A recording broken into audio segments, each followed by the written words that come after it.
GCF is what? Well, I know, so starting with 12, we know 1 and 12, let's see, 1 and 12, so 12 doesn't go into 75, okay. Then 3 and 4, 4 doesn't go into 75.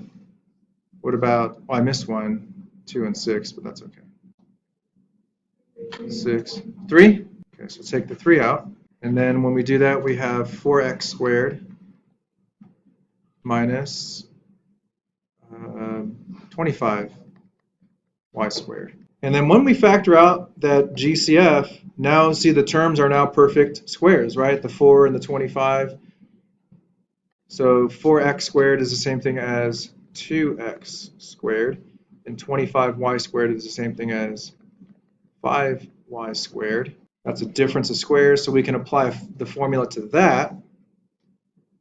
Not forgetting your 3 that should be in front of all of that. So then we get 2x plus 5y and then 2x minus 5y. So I wrote it that way so that you know it doesn't matter if I put the minus or the plus first. Either way, that's the answer. All right, number 5. Right, so GCF here. GCF is 1, that's right. Are these perfect squares?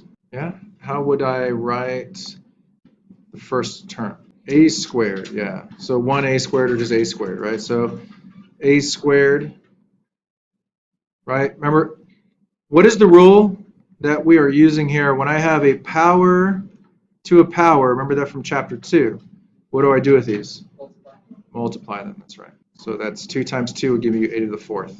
And of course, 81 is 9 squared. So therefore, this will factor as a squared minus 9, a squared plus 9.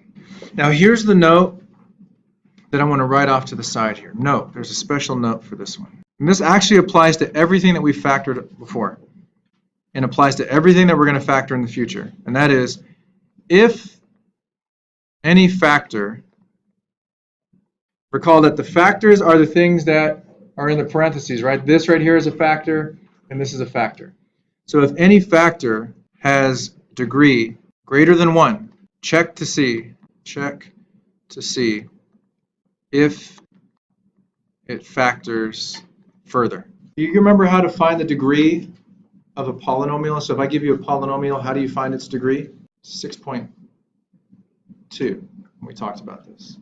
How do you find the degree? If I give you a polynomial and say, here's this polynomial, what's its degree? Yeah. The greatest exponent, right? Like, yeah. So in this case, there's only one. Like if I look at this one here, the degree of this one is 2, and the same thing for this one, degree 2. So you see back in the other ones that we did, like this one, right? We factored it. What's the degree of this one? 1, right? You see how this one is degree 1, and this is also degree 1, right? So if it's degree 1, I don't worry about factoring any further. I know that I'm done if it's degree 1. Same thing with this one, the one before it. This is technically, if you look at the exponents, right, this is technically degree 1 as well. And so is this. So I don't have to check to see if it factors further.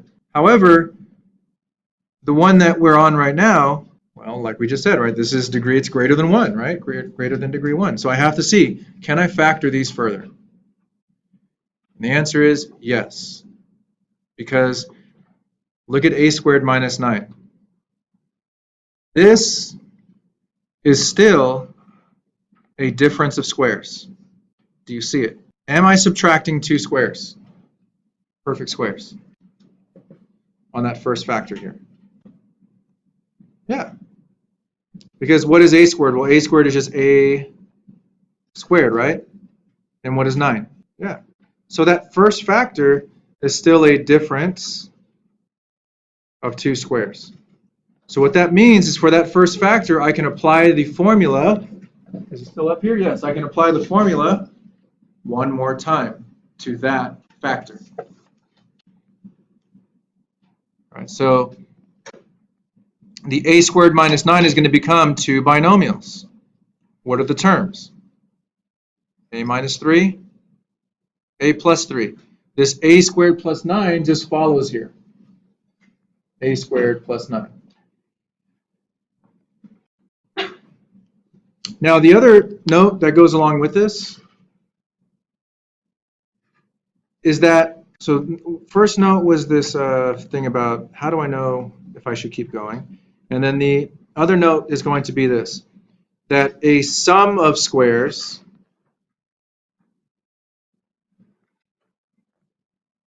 is always prime.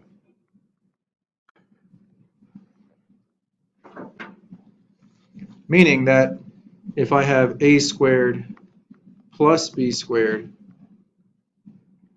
that is prime.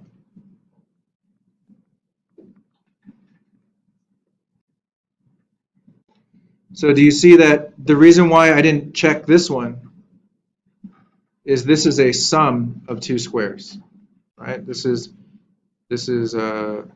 a squared plus 3 squared. And the sum of squares, sum of two squares is always going to be prime, meaning that's not going to factor any further like the difference of squares did. Question? Yeah. Why we bring down the a squared plus 9? Because is that included into the answer too? Yeah, of course, because the original, we're saying, oh, the original came from multiplying these two, right? And this, we just reduced it further. We said, oh, that can be factored as these two. But whatever this becomes, still should multiply this, right? Because this is multiplying that, right? So this became this. This just follows it, right? But this, as I just said, is a sum of squares, so that won't factor any further. That won't expand anymore. So right what we have here, this is our final answer.